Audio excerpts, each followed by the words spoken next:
ध्यान दे दो। देखो इसके पहले क्लास में तुम लोग पढ़ाए थे refraction through glass prism.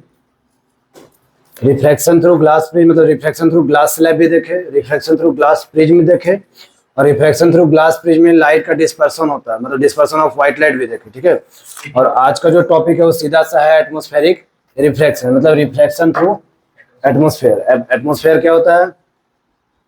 Atmosphere का मतलब layer of air, layer of air. Refraction का मतलब हम लोग जानते हैं bending of light due to change in medium, है ना। रिफ्रैक्शन का मतलब शुरू में ही पढ़े थे ना, लाइट का बेंड होना, मीडियम चेंज आने के चलते। मीडियम चेंज होता है तो लाइट का स्पीड गिरता है, जिसकी वजह से लाइट बेंड करता है। तो रिफ्रैक्शन थ्रू एटमॉस्फेयर मतलब एटमॉस्फेरिक रिफ्रैक्शन में कौन लाइट को बेंड कर रहा है, कहाँ पे मीडियम चेंज हो रहा है और कहाँ पे लाइट का स्पीड चेंज हो रहा है, वही ना देखना होगा। हमारा एटमॉस्फेयर है क्या? ये तो हमारा पूरा अर्थ हो गया, और इसके ऊपर ये क्या हो जाता है? एटमॉस्फेयर, जिसको लेयर ऑफ एयर बोलते हैं ना। तो ये जो एटमॉस्फेयर हम लोग जैसे नीचे से ऊपर जाते हैं ना, नीचे हमारे पास क्या होता है? थोड़ा ठंडे होते हैं, है ना। एयर डेंसिटी क्या होता है नीचे में? एयर डेंसिटी हम लोग तरफ थोड़ा सा हाई होता है, ऊपर क्या रहता है? लो हो जाता है। ऊपर हवा भी थोड़ा थोड़ा वार्म होने लगता है, जिसके वजह से ना यहाँ पर वेरिएबल एयर डेंसिटीज बन रहे हैं। यहाँ पर अलग अलग हमको एयर डेंसिटी देखने को मिल रहा है। ठीक है, ये एयर एक जैसा नहीं है, तो ये एयर कंटिन्यूस मूव करता है, हमारा अर्थ भी कंटिन्यूस मूव कर रहा है, जिसके वजह से ये तो दिख रहा है कि हमारे पास जो एयर है बहुत ज्यादा मौजूद है, और ऊपर में इसी एयर का लेयर क्या हो जा रहा है? कम जा रहा है। तो ये एयर का जो लेयर में कम या ज्यादा हो रहा है, जिसकी वजह से कहीं पे एयर थोड़ा डेंसर हो जाता है और कहीं पे एयर थोड़ा रेयर हो रहा है। जैसे हम लोग तरफ जो एयर बहुत ज्यादा है, नीचे में एयर का मात्रा बहुत ज्यादा है, जिसकी वजह से डेंसर मीडियम कौन अथी हो रहा होगा। और ऊपर अगर जा रहे हैं, लो हो जा रहे हैं, तो ऊपर में रेयर एयर मीडियम बन रहा होगा, और साथ ही एयर भी मूव कर रहा है। ठीक है, एयर डेंसिटी पता चल रहा है, कैसे पता चल रहा है ना, कैसे हो रहा है? हाई एंड लो, जिसकी वजह से रेयर एंड डेंसर मीडियम बन तो रहा है एटमोस्फेयर में, और साथ ही साथ अर्थ रिवॉल्व कर रहा है, एयर भी मूव कर रहा है, जिसकी वजह से ना वेरिएबल एयर डेंसिटी, मतलब कभी यहाँ पर ज्यादा है तो कुछ समय के बाद तुरंत यहाँ पर क्या हो जाता है? कम जाता है। मतलब ये घूम रहा है, ये मूव कर रहा है, कहीं पर हवा अभी ठंडा है तो तुरंत क्या हो गया? गर्म हो गया, जिसकी वजह से कभी यहाँ पर रेयर मीडियम बन रहा है तो अगले क्षण यहाँ पर क्या बन जाएगा? Denser medium. तो इस हिसाब से देख रहे हैं कि एयर में भी एयर डेंसिटी पता चल रहा है, एटमॉस्फेयर में भी हमको पास एयर डेंसिटी मिल रहा है। अगर एटमॉस्फेयर में भी एयर डेंसिटी है, कहीं पर रेयर और कहीं पर डेंसर है, तो लाइट अगर कहीं से आएगा तो क्या करेगा? बेंड कर देगा। क्योंकि जहां जहां मीडियम चेंज होगा, जहां पर भी रेयर और डेंसर मीडियम बनेगा, एयर का मीडियम बन रहा है, एयर का जहां जहां लेयर चेंज होगा वहां वहां क्या होगा? रेयर चाहे तो डेंसर, जिससे क्या होगा? मीडियम अलग होंगे, और मीडियम अलग होंगे तो लाइट बेंड करेगा। समझ में आ रहा है क्यों बेंड करता है? Due to variable air density. इसमें दो वर्ड है, एयर डेंसिटी पहले है। एयर डेंसिटी का मतलब कहीं पर एयर रेयर है और कहीं पर एयर डेंसर है, और ये रेयर और डेंसर भी चेंज होते रहते हैं समय के साथ, because air keep on moving, air भी मूव कर रहा है। तो अभी एयर यहाँ पर ज्यादा होगा तो अगले क्षण यहाँ पे एयर कम हो सकता है, जिसके वजह से हम लोग उसको बोलेंगे वेरिएबल एयर डेंसिटीज। मतलब हमारा एटमॉस्फेयर में भी वेरिएबल एयर डेंसिटीज मौजूद है, जिसकी वजह से लाइट का स्पीड गिर जाता है। लाइट का स्पीड गिरेगा, इट मीन्स लाइट का स्पीड गिरेगा या फिर चेंज होगा। जब जब लाइट का स्पीड चेंज होगा तब तब लाइट बेंड करेगा, that is called atmospheric refraction. ठीक है, तो रिफ्रैक्शन थ्रू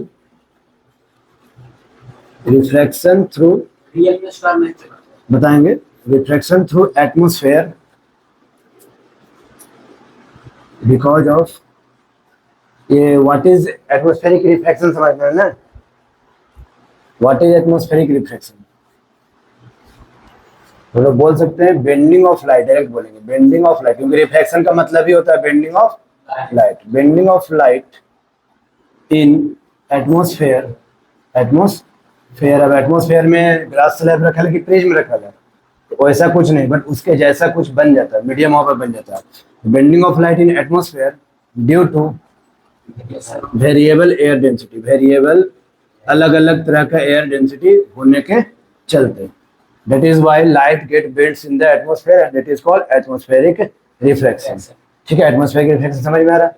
तो ये एक नेचुरल फेनोमेना है, जिसके लिए हमको कोई ग्लास प्रिज्म नहीं लगाना पड़ा, कोई ग्लास स्लैब नहीं लगाना पड़ा, बट लाइट यहाँ पर भी बेंड हुआ। हम लोग ग्लास स्लैब और ग्लास फ्रेम लगा के लाइट की स्पीड को गिराते थे और बिल्डिंग चेक करते थे, रेयर से डेंसर, डेंसर से रेयर। और इसमें क्या हो रहा है, नेचुरल रूप से ऐसा मीडियम बन रहा है, नेचुरल रूप से कहीं पे एयर ज्यादा हो, कहीं पे एयर कम है, और वो भी अगले क्षण चेंज हो जा रहा है। तो अचानक से लाइट मुड़ता है, फिर मुड़ता होगा, फिर मुड़ता होगा, इस तरह से light keep on move, bending करते रहता है, that is called atmospheric reflection. तो इस फेनोमेनन को देखते हुए हमारे नेचर में दो चार फेनोमेनन रिलेटेड इसके चलते हो जाते हैं, मतलब एटमॉस्फेरिक रिफ्लेक्शन के चलते और भी फेनोमेनन हो जाते हैं। जैसे तुम्हारे बुक में ही पढ़ना है सबसे पहले, apparent position of star, apparent position of star. दूसरा हो जाएगा twinkling of star, twinkling of star, ठीक है।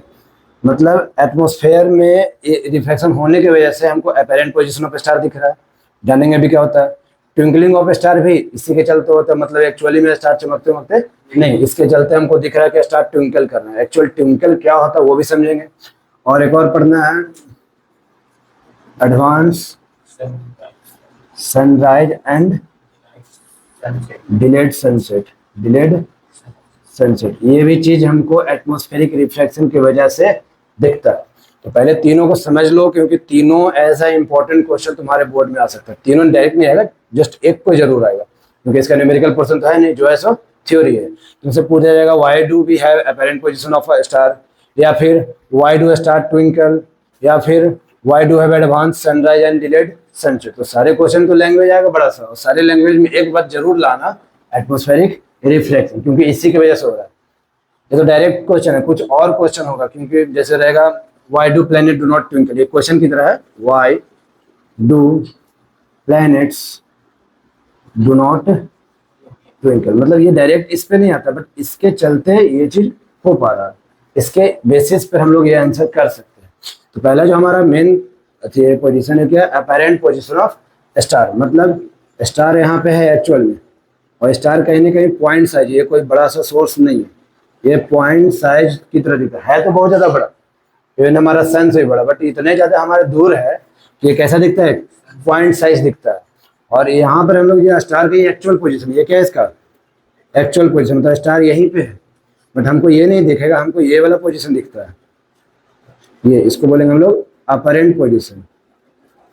अपैरेंट पोजीशन का मतलब ओरिजिनल पोजीशन थोड़ा सा उठा हुआ, जैसे स्टार का लाइट आ रहा है एटमॉस्फेयर में एंटर, ये बेंड कर जाता है, और बेंड करने से क्या लगेगा कि ये कहीं पीछे से आ रहा है। हमारा आंख अगर इधर से देख रहे हैं तो हम लोग को लगेगा कि कहीं पीछे से आ रहा है, इसको बोलते हैं हम लोग क्या, apparent position of star, actual position से थोड़ा सा उठ के दिखेगा। ट्विंकलिंग ऑफ स्टार देखेंगे, ट्विंकलिंग ऑफ स्टार मतलब होता है कभी कभी जो स्टार का अपना लाइट है वो हमारे तक जल्दी आ जाए, या फिर स्टार का वो लाइट, कभी कभी वही स्टार का लाइट हमारे तक ज्यादा पहुंच पाता है, और कभी कभी वही स्टार का लाइट हमारे तक कम पहुंच पाता है, जिसको हम लोग बोलते हैं डिमिंग। ट्विंकलिंग का एक मतलब समझना क्या, डिमिंग। डिमिंग इफेक्ट का मतलब क्या है, कभी ज्यादा कभी कम, कभी ज्यादा कभी कम, ये फ्लक्चुएशन आएगा, डायरेक्ट स्टार ट्विंकल नहीं करता है। कभी कभी स्टार का जो ओरिजिनल लाइट है ना, स्टार का लाइट होता है ना अपना, वो लाइट कभी हमारे पास बहुत ज्यादा आ जा रहा है और कभी वही लाइट कम आ जा रहा है, that is called dimming of fluctuation of light, and that fluctuation is known as twinkling of stars, ठीक है। वहीं पे रहेगा तुम्हारा advance sunrise and delayed sunset.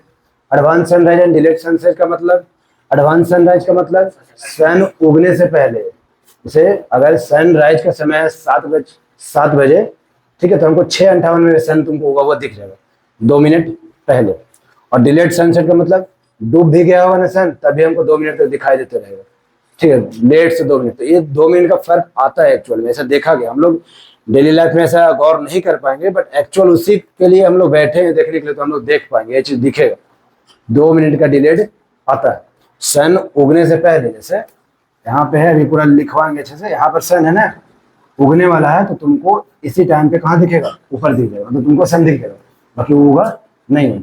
और जब सन पूरा डूब जाएगा ना, तब भी तुमको दिखते रहेगा 2 मिनट तक। और तो ये कुछ रीजन आएंगे इसमें अभी एटमॉस्फेरिक रिलेशन, एटमॉस्फेरिक रिफ्लेक्शन को लेकर, और सब कारण किसके वजह से हो रहा है, एटमॉस्फेरिक रिफ्लेक्शन की वजह से, ठीक है। तो वही खाली लिखना होगा तुमको, समझ गए। तो एटमॉस्फेरिक रिफ्लेक्शन एक बहुत इजी सा टॉपिक है, इससे ज्यादा मतलब होता नहीं है, एकदम सीधा bending of light in atmosphere due to variable air densities. और वेरिएबल एयर डेंसिटीज को समझना है खाली तुमको, समझ के रखो, कोई ज्यादा पूछता नहीं कि क्या हो रहा क्या नहीं, तुमको खाली समझना है कि कैसे कैसे एयर डेंसिटीज हैं अलग अलग तरीके से, कैसे रेयर है कैसे डेंसर, और कैसे वो भी वेरिएबल बन गए। देन ये सब सारे क्वेश्चंस को चारों के चारों क्वेश्चन इंपॉर्टेंट है। ठीक है, चारों क्वेश्चन लिखवा देते हैं, चारों को एक सब लिखवा दें, लिखवा देते हैं आराम से। ठीक है, चलो रहे तो लिखवाते हैं, इसको इरेज कर रहे हैं, क्लियर।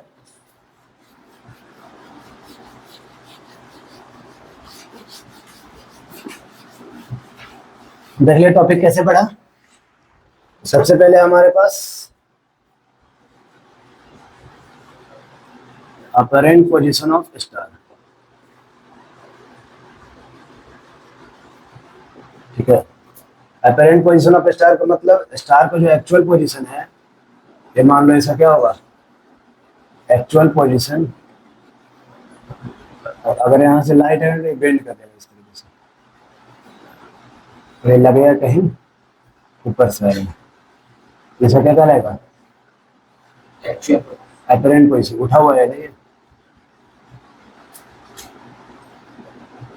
ठीक है, अपरेंट पोजीशन ऑफ स्टार क्यों होता है,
देखो we have apparent position of a star because stars are very much far away from us and when its light enters our atmosphere, जैसे ही उतना दूर से आके हमारे एटमॉस्फेयर में इंटर कर गया, it undergo atmospheric refraction due to different air density. Different air density के चलते क्या हो गया, ये तुम्हारा कहाँ चल गया एटमॉस्फेरिक रिफ्रैक्शन में। So we see apparent position of star, apparent position of star. सबका लैंग्वेज कोई ऐसे ही सेम जगह, थोड़ा बहुत डिफरेंट करके सेम। ठीक है, क्योंकि अगर ये लाइट अगर नहीं बेंड करता तो नहीं नहीं दिखता, बेंड किया तो गया, तो खाली बेंड करवा देना। कहाँ पर बेंड हुआ, इट अंडरगो एटमॉस्फेरिक रिफ्लेक्शन, यहीं पर बेंड हो गया। और क्यों बेंड हुआ, due to different air density. सारा आंसर मैच कर रहा है।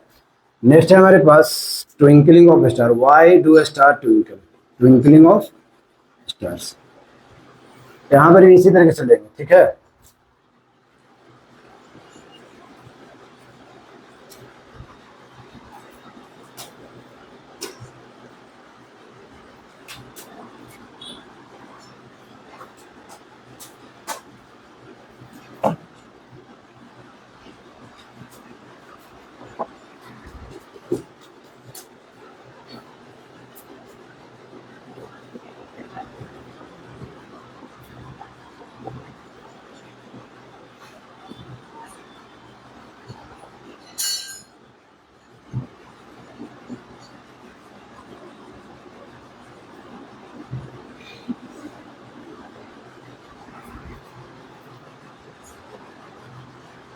then the starlight कर लेंगे।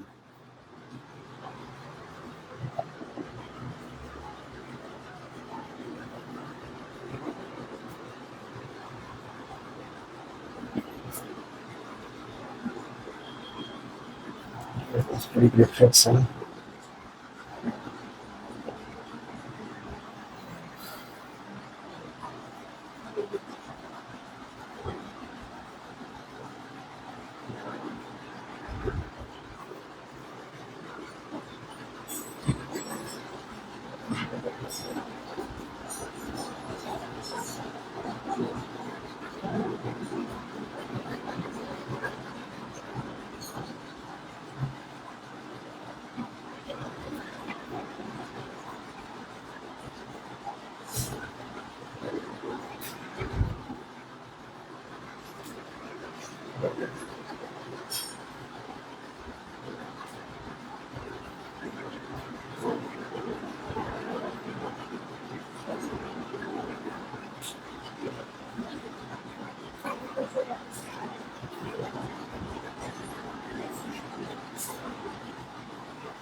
देखो यहाँ पे समझना, stars are very much far away from us and act as a point source object. ठीक है, ये पॉइंट सोर्स ऑब्जेक्ट एक तरीके से थोड़ा सा इंपॉर्टेंट पॉइंट है।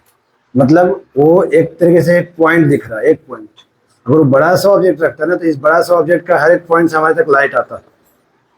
ठीक है, तो मान लो कभी कभी ये दोनों से बहुत ज्यादा हाई लाइट आ रहा है, ये तीनों से क्या आ रहा है, डिम लाइट आ रहा है, तो वो पता नहीं चलेगा कि हाई है कि डिम है।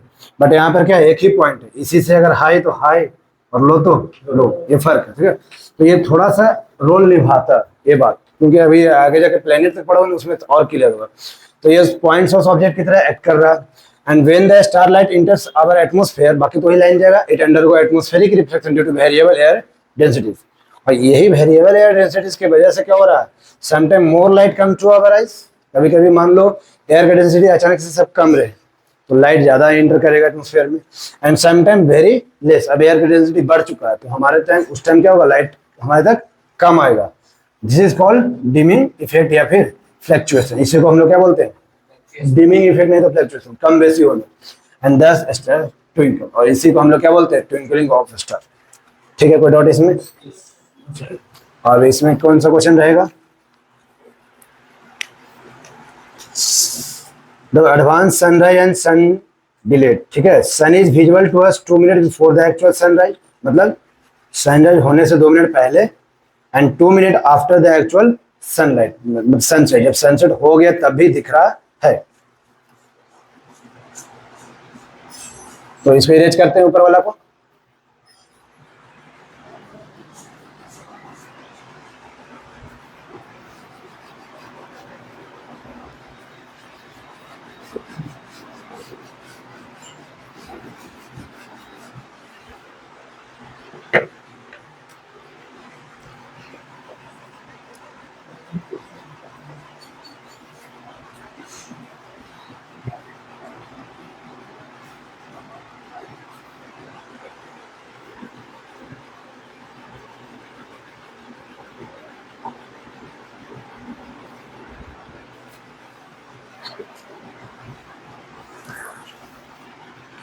देखो, advance sunrise and sun delayed, sunset का मतलब,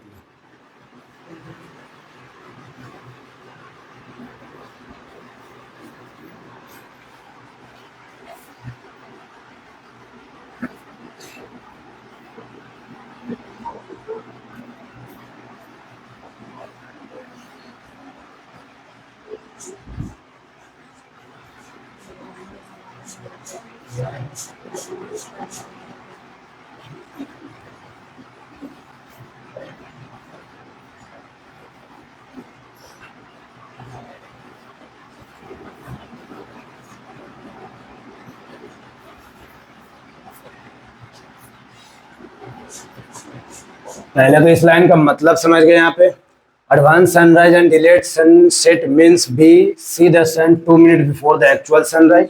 एक्चुअल सनराइज ही हमारा मेन होता है, बट एटमॉस्फेरिक रिफ्लेक्शन की वजह से दिखाई देता, नॉट यू हो रहा है, वैसे दिखाई दे रहा है, ठीक है ना, प्रतीत हो रहा है। तो एक्चुअल सनराइज से 2 मिनट पहले दिख जा रहा है, एक्चुअल सनसेट 2 मिनट तक बाद दिखते रह रहा है। ऐसा क्यों होता है? ठीक है, this happens because at the time of sunrise and sunset the sun is at horizon। ठीक है, पहला रीजन तो बहुत सिंपल सा आ रहा है this happen because at the time of sunrise and sunset. ये क्यों हो पा रहा है? इसको होने के पीछे रीजन हो रहा है कि जब हमारा सनराइज या सनसेट का समय होता है तब ये हमारा हॉरिजॉन लेवल है। ये क्या है? हॉरिजॉन। जैसे ये अर्थ है, ठीक है, और ये अर्थ का हॉरिजॉन लेवल समझते हो? हैं? हॉरिजॉन लेवल, हॉरिजॉन लेवल जहाँ पर क्षितिज, जैसे यहाँ से हम लोग देख रहे हैं तो आगे से जाके ना आसमान और धरती एक जैसा दिख रहा है, वहां पर जाएंगे तो फिर वहां से सिमिलर रहता है। मतलब अगर हम लोग यहाँ पे खड़े हैं तो ये हमारा ऐसे यहाँ पर लगेगा क्या? इस पोजीशन पे देखो, इस पोजीशन पे क्या लगेगा? आसमान और धरती सटा हुआ, बट सटा हुआ नहीं, जो जहाँ पे खड़ा होता है उसके हिसाब से हॉरिजॉन लेवल होता है। अगर ये व्यक्ति यहाँ पर खड़ा है तो इसके हिसाब से हॉरिजॉन लेवल ऐसे जाएगा। तो एक एक हॉरिजॉन लेवल होता है जहाँ पे लगता है कि धरती और आसमान सटे हैं, तो ये हमारा हॉरिजॉन लेवल है। मतलब सनराइज या सनसेट जो होता है ना वो हॉरिजॉन पे होता है, इधर होता है, ठीक है।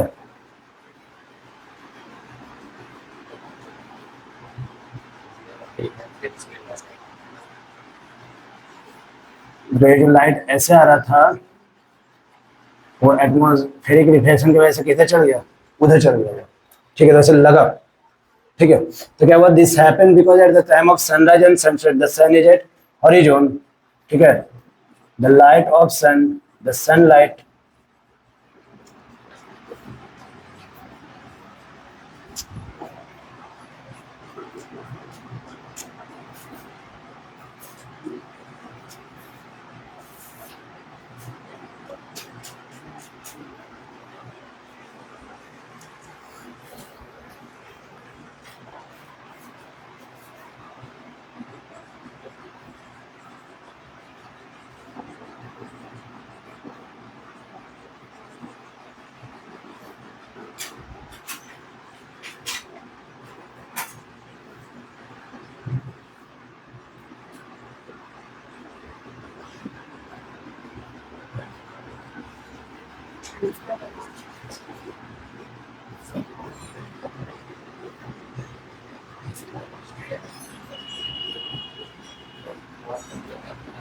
तो इसका मतलब समझो। हम लोग जानते हैं कि सनराइज और सनसेट जो होता है ना वो हॉरिजॉन लेवल पे होता है। हॉरिजॉन लेवल किसको बोलते हैं? जहां पे धरती और आसमान सटे हुए दिखे। और ये कौन सा पॉइंट होगा? ये लगभग हमारे लिए इन्फिनिटी है, मतलब पता ही नहीं कहाँ पे हम लोग जाते जाएंगे, मिल भी नहीं करेगा कभी। कहने का मतलब हुआ ना ये बहुत ज्यादा दूर वाला पॉइंट होता है। हॉरिजॉन पॉइंट हमारे लिए क्या होता है? बहुत ज्यादा दूर। कितना दूर है हमको मालूम नहीं होता, तो वही बोला जा रहा है यहाँ पे। This happen because at the time of sunset and sunrise the sun is at horizon. Horizon को होने से क्या हो रहा है? Sunlight comes to us from the horizon which is very much far away from us. ये horizon ना हम लोग से बहुत ज्यादा दूर है, और इतने दूरी से लाइट जो आता है ना वो चला जाता है कहाँ? एटमॉस्फेरिक रिफ्लेक्शन में। देखो, which is very much far away from us and it undergoes and it goes under, ठीक है, and it goes under atmospheric reflection। मतलब उतने दूर से आने के चलते वो हॉरिजॉन लेवल जो भी बहुत ज्यादा दूर है, उतने दूर से आने के चलते ये लाइट कहाँ चल जाता है? एटमॉस्फेरिक रिफ्लेक्शन में, जिसके वजह से फिर से हमको एडवांस सनसेट या सनसेट डिलेड सनसेट दिख रहा है, ठीक है। ये समझ में आ रहा है बोला? एक और रहेगा, why do planets do not twinkle. वो क्वेश्चन है डायरेक्ट, ये टॉपिक वाइज रिलेटेड क्वेश्चन है, वो एक तरीके से समझो इन टेक्स्ट क्वेश्चन की तरह बन सकता है। Why do planets do not twinkle. Planet twinkle क्यों नहीं करते हैं?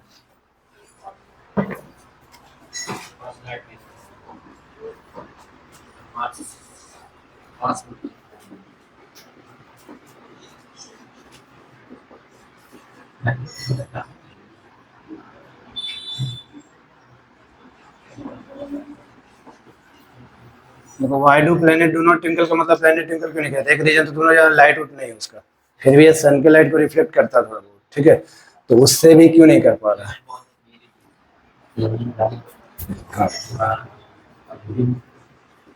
Planets are large source objects. Source object में जहां से लाइट आ रहा है, इसका जो ऑब्जेक्ट हो क्या है? बहुत ज्यादा लार्ज है ऐसे, ठीक है, अभी हम लोग देखेंगे। Planet are large source object and are not very much far away from us, very much far away from us, ये हम लोग से ज्यादा दूर नहीं है, ठीक है। When light comes from planet it do not undergo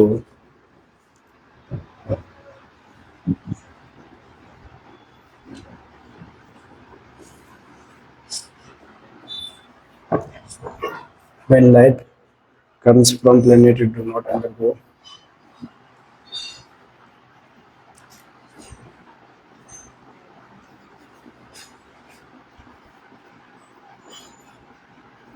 atmospheric reflection में इतना नहीं जाता है ना।